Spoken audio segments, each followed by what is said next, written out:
want to continue on with what God is saying to us. I want to introduce to you a good friend, Sarah Lanier.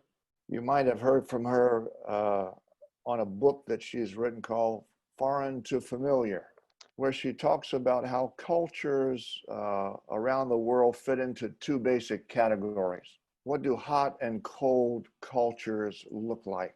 Whether you're a cross-cultural worker or simply living in a cross-cultural neighborhood, these principles that she has learned over the years will greatly benefit us as we reach out to our neighbor and to those who are unreached. So Sarah, please. And what we talked about last week was about PowerPoints. And I mean, there are different ways to call it. You could say authority or the ability to influence. But interestingly, last week, right before I spoke, the very same thing was given using different terminology. And Rosario said, summarized it this morning, saying it's about resources. It's about who has the agenda, which is leadership. It's who you know, which is our connections. It's about having access to events, which has to do with visas. It's about the dominant language. Everything that was mentioned in her list are PowerPoints. You can add to that marital status. A married person has more influence generally than a single. Education.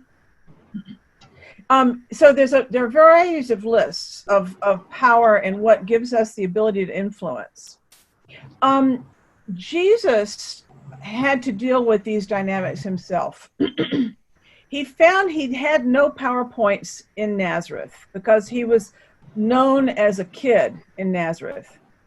He even to the point where he said it wasn't even worth trying in Nazareth.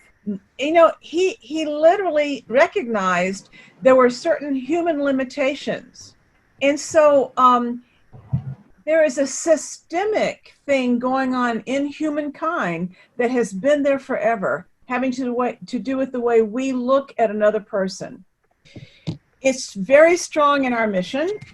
And since the Lord spoke to our mission to become 2/3 third worlders by the year 2000, and these are a lot of numbers, I apologize, but in 1988, we had a word from the Lord through Kalafi Mawala that our mission would become 2/3 third worlders by the year 2000. Can you get all those numbers? And we became that. But our dynamics did not change. And so when we have power, one of our responsibilities is literally to pass the power on and to make sure that the right recognition or the right, the right acknowledgement is given to the right people. And so Steve Good just introduced me. It was a very nice introduction. But I can't take credit for my book. Ricardo Rodriguez taught me everything in that book.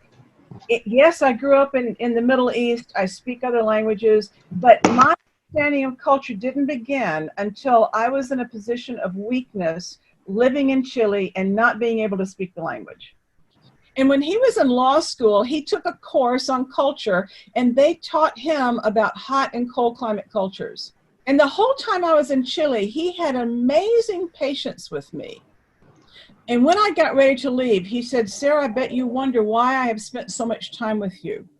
And I said, because I'm honored. You're the Southern Cone director. There are people who wait a month for an appointment with you, and yet you would be available to me at the drop of a hat. And he said, "This was not about you, Sarah. The Holy Spirit spoke to me when you arrived in Chile to teach this woman, and she will take what you have to give on an international level." Ricardo knew he did not have enough PowerPoints in our mission to be heard in this area. He was at peace with that. He heard the Lord, and the Lord gave him a strategy. And his material went into books of 11 languages with over 200,000 copies out now, almost 250,000 copies of Foreign to Familiar, because he was obedient to the Holy Spirit. He had an understanding, and you in the global south have an understanding of cultures in ways that people of power will never have unless they go through a path of pain. And so in these few minutes, I think what I'm mostly wanting to accomplish is saying, let's look at the practical ways that when we have power, we can lift others up, like the Bible, Romans 15 says, and ask the Holy Spirit, what people are invisible to us? I'm in leadership because I had men over me who had no problem with women in leadership. Andrea is in power because has no problem with a woman in leadership. And Floyd McClung, he forced me into leadership. I'd say, I'm not supposed to, Sarah, you're a leader. You've got to come to peace with that. He was that way. Yet in council meetings, he often would skip his own wife when he asked what everyone's opinion was. He'd forget about her. She was so familiar to him that she became invisible. So she and we pointed that out, and he changed it. He started seeing her as a leader at council meeting and as a wife at home.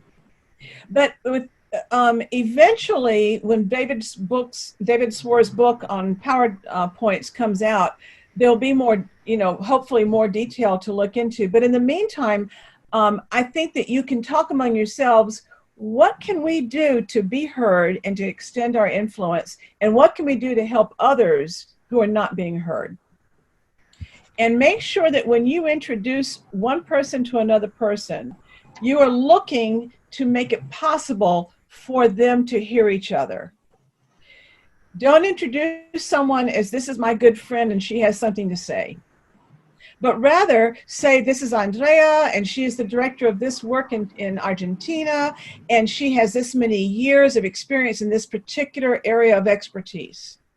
That has changed Andrea's image in the eyes of the people who have heard that introduction, so they will listen to Andrea. Okay, so I have gone over time. I've been a proper, loosey-goosey person. I've done what I wanted to do, and I'm going to turn it back over to you.